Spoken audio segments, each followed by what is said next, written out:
We actually had our best ever grade meter intercept on the project, which we just released, 204 grams over 1 meter. Within that, we had another drill intercept, which was 28 meters of 3.4 grams per ton. So those are the types of results that obviously we're looking for and will lead to resource expansion, as well as obviously completing the infill drilling that's required to take us towards a PFS.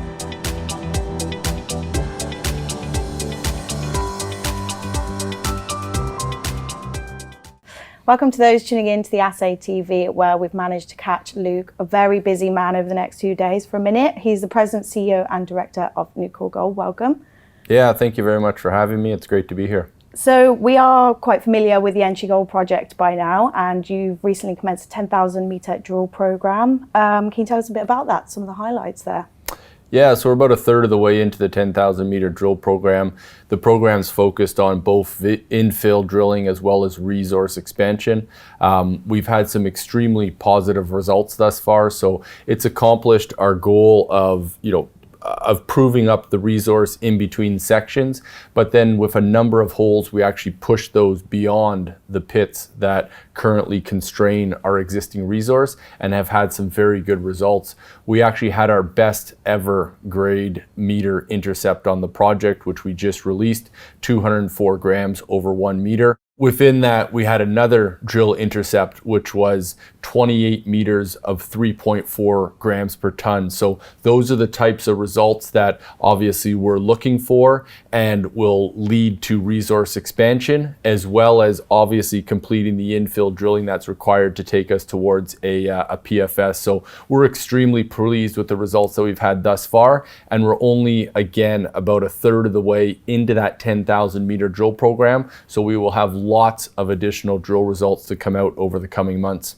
Excellent. And looking at the broader picture here, you've also added some great expertise to the team with Alan Pangborn as strategic advisor. Can you give us a bit of insight into his background? Yeah, so one of the things as we move from a PEA to a PFS, obviously there's a lot of additional work that's going to be required from a technical perspective. Alan Pangborn, he's got a great resume. He's worked in the industry for over 35 years. He's been the CEO of a couple of companies, but then we're really leveraging his technical expertise. He was the COO of SSR Mining. He was also held very senior roles within Kinross as well as BHP. So all of that operational and technical experience we're bringing on to work alongside obviously Greg Smith, who's our VP Exploration, as well as Brandon Fraser, who's our VP of Projects. So that really complements their skill sets and sets us up to be able to get a very good PFS out in the first half of 2026. Excellent. And let's just pivot to jurisdiction. Obviously, you're operating in Ghana. Are there any recent developments there that investors should note down? Yeah, so Ghana, it's Africa's largest gold producer, 6th largest gold producer globally, just behind Canada and the US. Probably the biggest news recently was Newmont divested of one of their non-core assets. They've retained their Ahafo project, which they're putting $1 billion into in Ghana, but their second asset in country, they divested of that. And Zijin Mining out of China came in and bought that project for $1 billion. So that's, again, another major mining company who's coming into Ghana. That will add a fourth major companies. You've got Newmont, Anglo, Goldfields, 3 of the top 10 largest gold producers on the planet, and now Zijin, once the acquisition completes, will be operating in Ghana as well. So it speaks to what a great jurisdiction Ghana is, as well as this month, November, we've got Shandong, who's bringing on the Namdini project, which was an asset owned by Cardinal Resources. That will bring on an additional 370,000 ounces of production in country. So lots of activity in Ghana, which again, I think speaks to the reason it's a tier 1 jurisdiction for mining companies. And all of that leads me nicely on to my next question. Gold is a very competitive space nowadays. Can you just give us a bit of a refresh? How do you position in relation to your peers? Yeah, so Newcore Gold, I think first and foremost, we're very well aligned with shareholders through our 18% ownership in the business. We also have very strong institutional support, so we're currently about 45% institutionally owned. These are deep-pocketed, long-term mining and precious metals focused investors who recognize Ghana as a great jurisdiction and our project as a district-scale exploration project that's fundamentally underpinned by very robust economics that we put out in a PEA that we're moving to a PFS and ultimately looking to put into construction. So you've got a fundamental underpinning of value with true district scale exploration layered on top. So there's a lot happening for Newcore, and as we move to 2025, can you summarize what can investors expect to see as we go into 2025?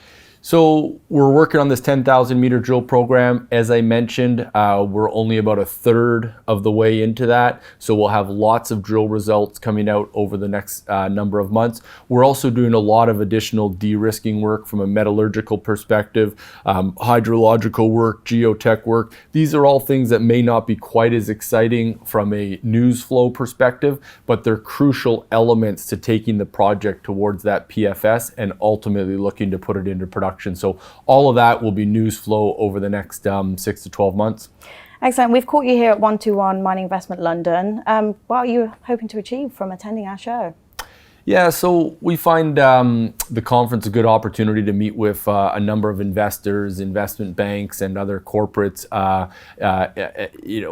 face to face as opposed to over Zoom or Teams calls. So it's a nice opportunity to kind of network with peers, as well as meeting with a number of existing investors who are invested in Newcore, as well as obviously some prospective investors who are looking for new opportunities to invest in. Wonderful. And just to round this interview up, can you give us a standout moment so far in the project's journey to date?